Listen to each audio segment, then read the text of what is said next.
जय झूलेलाल। मुंहिंजे चैनल सिंध समाज में तव्हां सभिनि जो स्वागत आहे।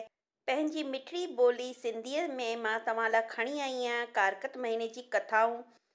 अॼु जो वीडियो असांजी कारकत महीने जी अध्याय 2 जी कथा जो आहे। कथा शुरू करण खां अॻु पहिरीं मां तव्हांखे चवंदसि, अगरि तव्हां मुंहिंजे चैनल ते पहिरीं बार आया हुजो त चैनल खे सब्सक्राइब कंदा, पासे में ॾिनल बेल बटन खे क्लिक कंदा, जंहिंसां कि तव्हांखे मुंहिंजे नए वीडियो जो नोटिफिकेशन सभिनि खां पहिरीं मिले। सिंधी भाउर भेनरुनि सां गॾु हिन कथा खे बि शेयर कंदा। त कथा शुरू था कयूं। अध्याय 2। कृष्ण चयो त हे सतभामा, पीउ ऐं पतीअ जी ख़बर मिलंदी तोखे ॾाढो सदमो पहुतो। हाय हाय करे रोअण लॻी त हाणे मां अनाथ थी वियसि, हाणे कंहिंजो आसरो जीअंदसि। स्त्रीअ जो मर्द बिना जीअण अभागो ऐं निभागो आहे। इहो ख़्यालु कंदे दिलि ई दिलि में चवण लॻी आहियां त कपिड़ा ऐं मणिया केरु आणे ॾींदो, केरु मुंहिंजी सार संभाल कंदो, मां कंहिं वटि वञा, केरु मुंहिंजे दुख में रक्षा कंदो। आख़िर तूं पंहिंजो होश संभालियो ऐं घर जो सामान विकिणी पीउ ऐं पतीअ जो उद्धार लाइ क्रियाक्रम कयो। ऐं तूं नंढे हूंदे खां ई एकादशी ऐं कार्तिक जा व्रत रखण लॻी हुई आहीं। केतिरी तकलीफ़ हूंदे बि तूं उन्हनि खे कोन गुसाईंदी हुई आहीं।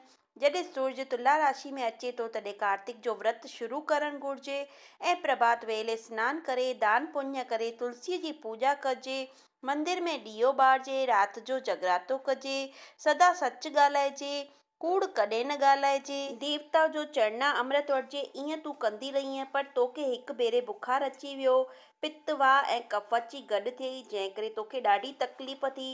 अहिड़ी तकलीफ़ में बि तूं प्रभात जो 4 बजे उथी करे गंगाजीअ में सनानु कयई। दिलि में कार्तिक जो व्रत जो ख़्यालु हुअई। तुंहिंजो बदन निजरियो पियो हो, उन में तूं मरी वई ऐं तुंहिंजा प्राण हलिया विया, पर तूं इरादे में अटल रही हैं। अहिड़े अटल विश्वास करे देवताऊं तुंहिंजी आत्मा खे विमान में चाढ़े देवलोक वठी विया। उन वक़्तु शंख चक्र गदा पदमधारी विष्णु भॻवानु गरुड़ ते सवार थी तो वटि अची तोखे दर्शन ॾेई वियो। देवताउनि तो ते गुलनि जी वर्षा कई, अनहद आवाज़नि ऐं अलापनि जी झंकार थी, सॼो वायुमंडल उन सां भरिजी वियो। तुंहिंजे अटल विश्वास करे देवताउं जो विमान तोखे देवलोक खां उॾाईंदो मुंहिंजे श्रेष्ठ विष्णु लोक में पहुचाए वियो। भॻवानु कृष्ण चयो त उन तरह हे सतभामा, तो मूंखे प्राप्त कयो ऐं तूं मुंहिंजी प्यारी राणी बणी आहीं। भॻवानु कृष्ण फरमायो त जेको मनुष्य कार्तिक जे हीअ मातम वारो व्रत विधीअ मूजिबि अटल विश्वास सां रखे थो, तंहिंजे वस में सॼे देवलोक जा 33 लख देवताऊं थियनि था। हे सतभामा, ॿियो ॿुध, ॿिए जनम में तुंहिंजो पति कांद अकरर ऐं तुंहिंजो पीउ शत्रुजीत वञी थिया। वरी हीअ ॿुध त कार्तिक एकादशीअ जहिड़ो ॿियो को उत्तम व्रत कोन्हे। इहे सभिनी यज्ञनि, दाननि ऐं तपस्याउनि में उत्तम आहे। जेको मुंहिंजो प्यारो भॻत इहो व्रत रखे थो सो मूंखे ॾाढो प्यारो आहे।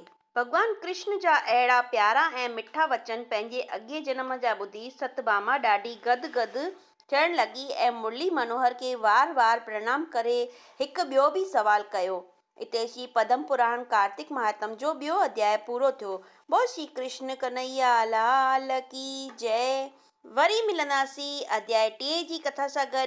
त सभई प्रेम सां वरी चवंदा कृष्ण कन्हैया लाल की जय ऐं जय झूलेलाल।